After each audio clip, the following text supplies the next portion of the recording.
Hey, welcome back, gentle folks. This is Cetriya, Cetriya. Hopefully you're able to hear me nice and clearly. It has been a while, but I guess eventually you gotta move on. Life has to go on. Since I'm inking this in real time, obviously I'm not going to be drawing a full drawing. I did start, and I will probably show a full process of her on a later date of how I did everything, but that's for another video. So for this video, we're going to do a quick close-up and sharing about probably about three areas that helps for your inking or your black and white line work for comics to look a little bit better.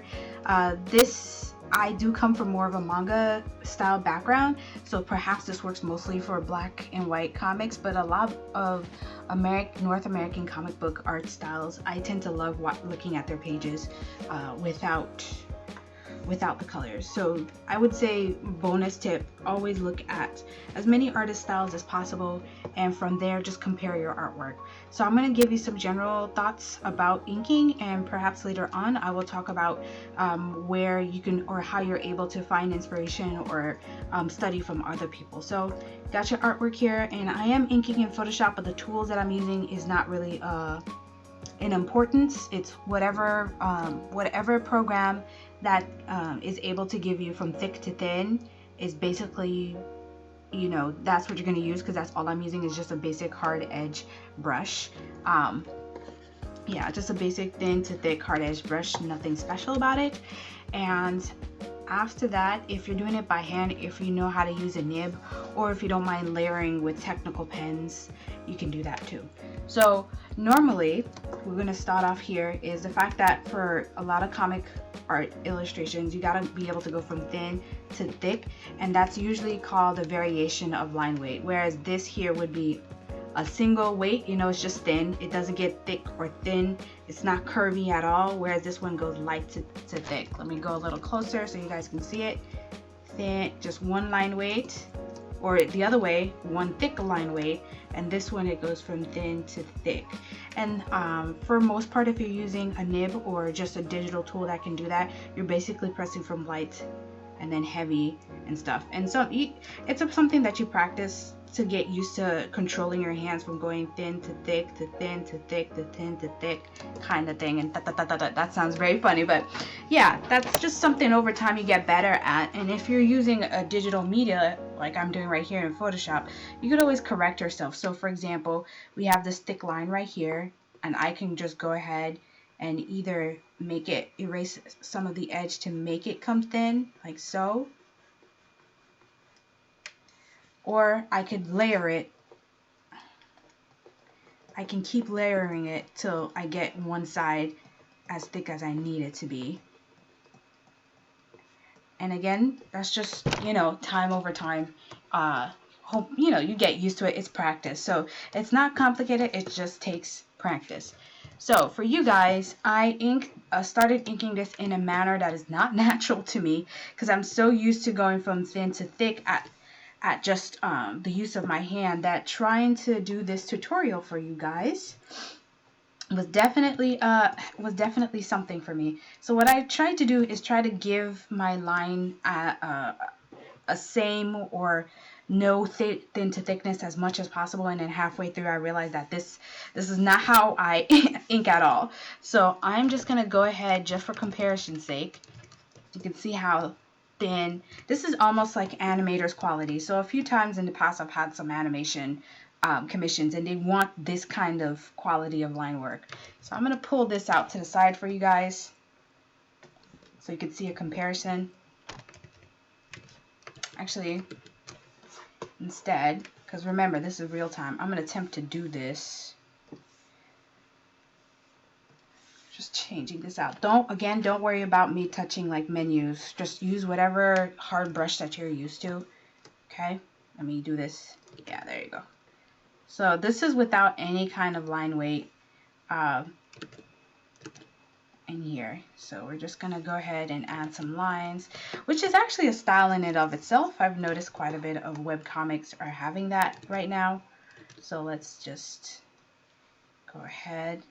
I'm doing this pretty quickly So it may not be exact afterwards because, again, this is real time. So this is how I ink real time, especially if I'm not trying to do anything. And even now, while I'm doing this, I've noticed there are a few techniques that I'm doing in here, but I will show that to you guys. And I will break up these videos because I don't want to overwhelm you, because I've gotten so many comments about my toning video, my screen toning video, that there was way too much work, there's too much stuff, and it's far too advanced and stuff like that. So I am trying to, so I will try to help you guys in this aspect.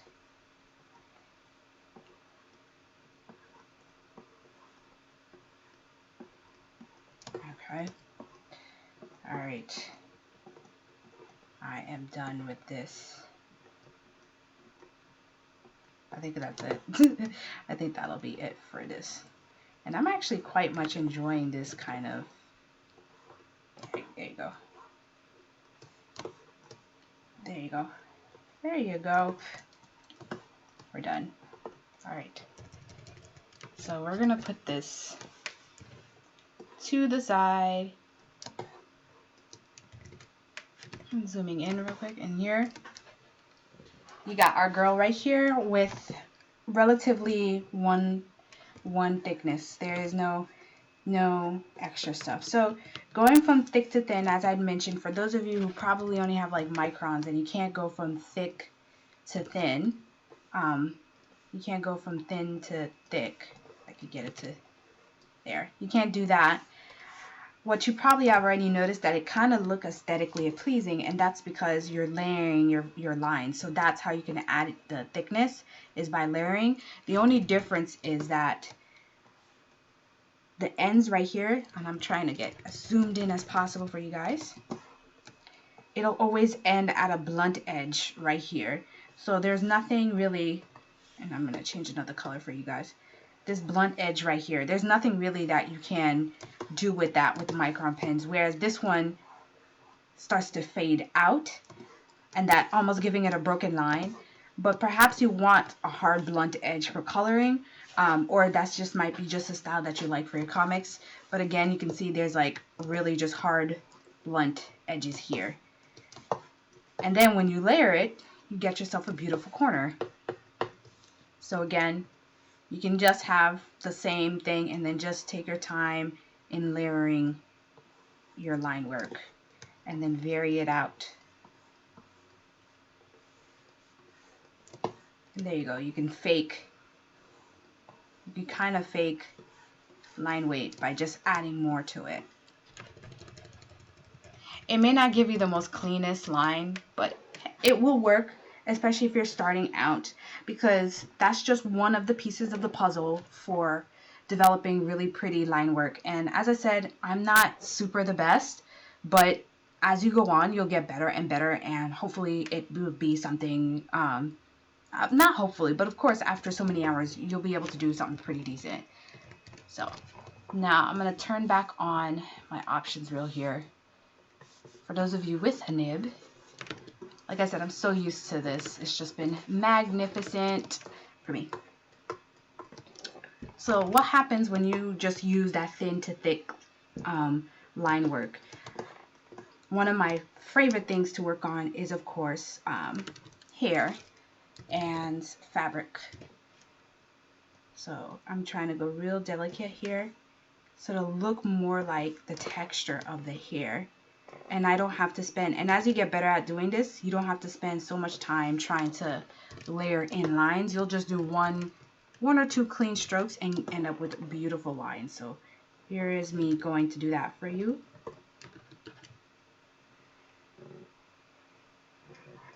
There you go. So I'm going to do that one more time. It really adds, it just makes your art be a little bit more alive. But again, it might just, you know, it'll take you time for you to do that. Or something like the skin here or even the eyebrows. So without me changing my tools all that much, I'll just go from thin to, let me just zoom out a little bit.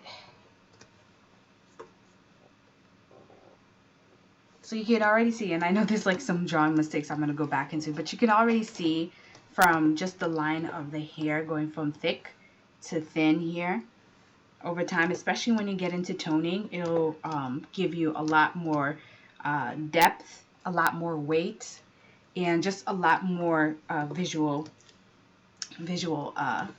texture and stuff like that. So the question you might be asking yourself, well, how do you know when something needs to be thick or when something needs to be thin? And it's a bit philosophical. It's not exactly philosophical, but it's a touch bit philosophical on how to do that. So let's say here we had a ball, or a ball for you. I'm trying to draw a ball for you. Let's say we have a round object that was on a surface. Bear with me right here. Say we had a round object that was on a surface, right?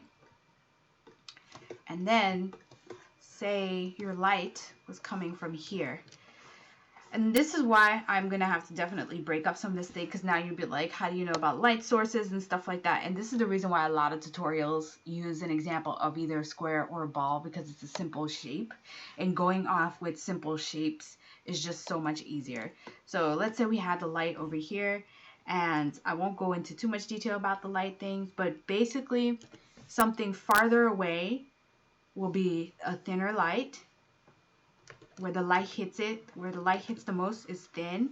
Because if you look at it, if you look at yourself against the light, right? Have you ever seen someone backlit by a light and it's almost like their hair had a halo, because the actual hard edge of the hair is just blended into the rest of the background? So that is basically what's happening here. Closer to the light, the thinner the object is, and then the thicker it gets, either further up the light, right?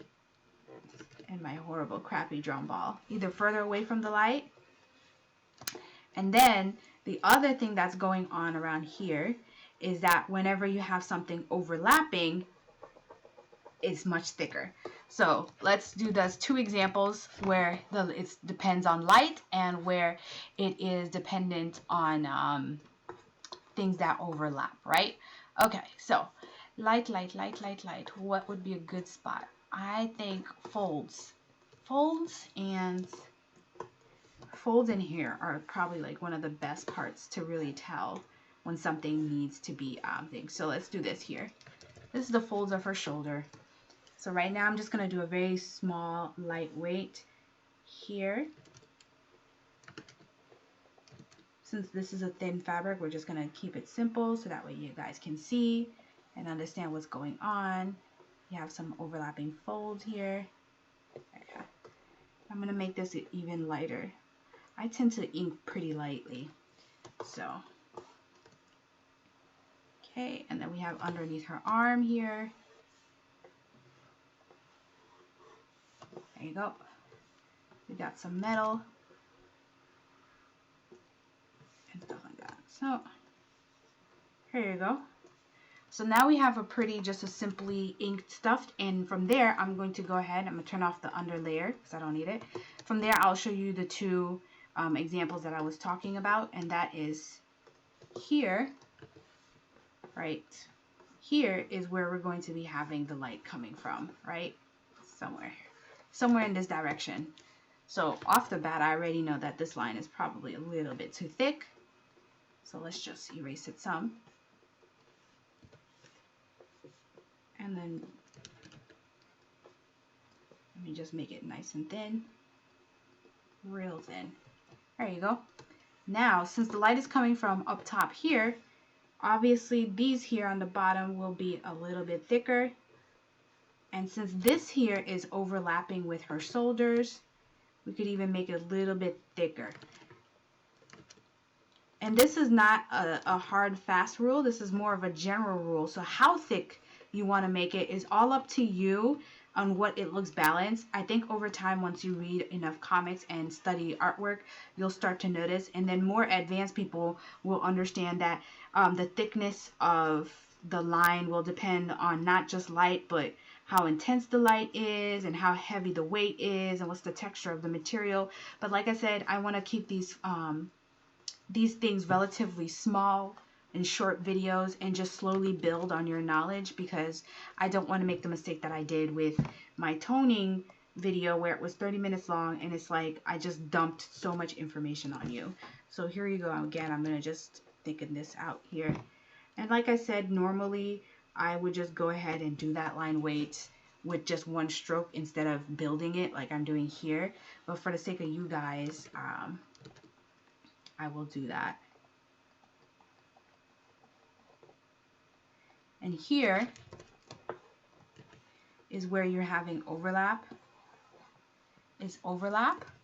So for here, I'm going to make it just a little bit thicker to really emphasize the overlap.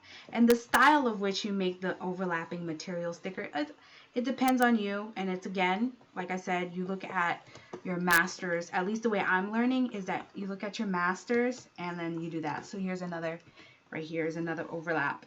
And this is a bit of an overlap in that this here is where the full fold is, but I decided not to do a full line to come out all the way over here. It just adds, again, like a bit more of. So now you can already see right here where she looks a little bit less, she already looks like she got a bit of weight on her on this side, whereas this one is, again, aesthetically pleasing, very pretty, but perhaps you want to, you know, add some more emphasis. So with that, I'm going to go ahead and show you just a drastic difference between with and without heavy line work. So now we're looking at this piece, and right here, let me just go through it right here, and then you'll start to see where I made a bit of a modification.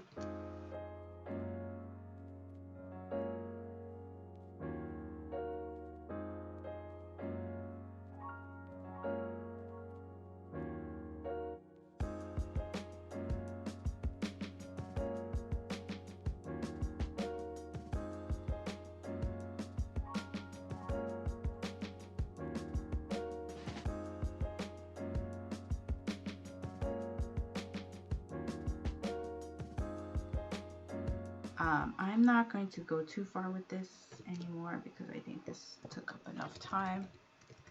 But here's an example of the difference between the two. Let me come up. So thin with very little line weight, line weight. No line weight, line weight. No line weight, line weight. So you can see where just that bit of accent will make a big difference when you go in to tone your artwork. So last bit is adding little chunks of black areas. So if you're doing a relatively thin line artwork or very light colored artwork, maybe it's supposed to be soft and cute, go ahead and look at some artwork that you feel is soft or cute and study their artwork, because some of the things that you might see in some of the artwork is that they, you know, break up lines or something like this, like sometimes you see in shoujo, to denote, to represent that light was hitting it or something like that. Like, you know, it adds a bit of light sparkle or something like that. Like, see, it looks like light hit it or something like that. And you don't want too much of a thick lines because maybe it gives it too much of a masculine look. So you might want things to be a little bit thinner and all of this stuff. For me, I do like to have a lot more extra black in my work. Last bit is adding the little chunks of black that you have seen, and that is a mix between being stylized, like it's your style, and it's also a mix between whether the art that you're actually filling in black is a darker color of an item. Let's say if she was a darker skinned person, or if your clothes were dark colors, so you might want to add more black into painting in some things. And then after that, it's just, like I said, style, color choice, and the third thing is really the cast shadow. So, and in another video I will talk about using spot blacks to represent dark colored clothing and how it could be a bit different. So I'm going in and adding in a bit more of a speckle black areas that I just find nice to do.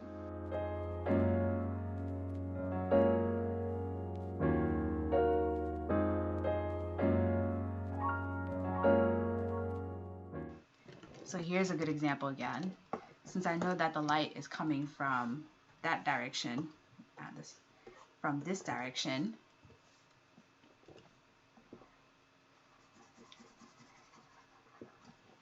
there you go.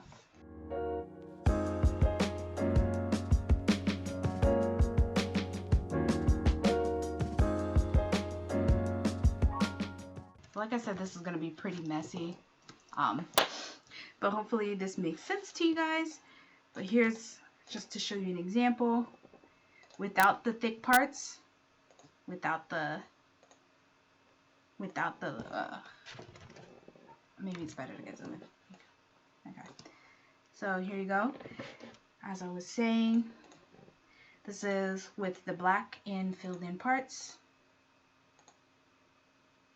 And then here I took out some of the lights where I thinned things out a bit to show you with it, without the lights, with the lights, without the lights, with the lights, without the lights, with the lights, without the lights, without the blacks, without the thick lines, with the light, with the blacks, with the thick lines. I hope that makes sense. This is just a flat animator styles lines, adding in a little bit of thick and thin for some liveliness, a couple of broken lines for some extra light sheen, and then the blacks that you fill in for the full character. Again, as a review, the things that you definitely need to get used to is 1, your thin to thick to thin lines to add variation, remember? And then you have going from the dark to the light, sometimes breaking the line and going back to dark for whenever there is a light source. Okay, and then you go from thin to thick whenever you're doing an overlap. So you can thicken that out, the overlap a little bit right here. And again, I'll show you how to do this.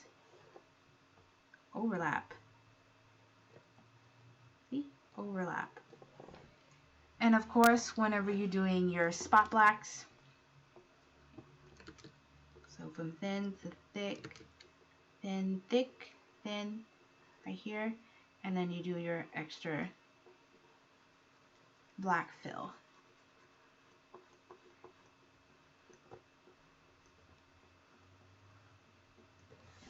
Alright, so hopefully that was a good starter for you guys for whatever things that you need for just starting out how to do your inking and stuff like that, because I think this is a good start, a good area to add some extra oomph, some extra weight, some extra texture for your artwork and make your artwork pop. So if this was helpful for you, by all means leave a comment down below. If you have questions, leave a comment down below, and if you have requests, leave a comment down below, and I'll just slowly work through them.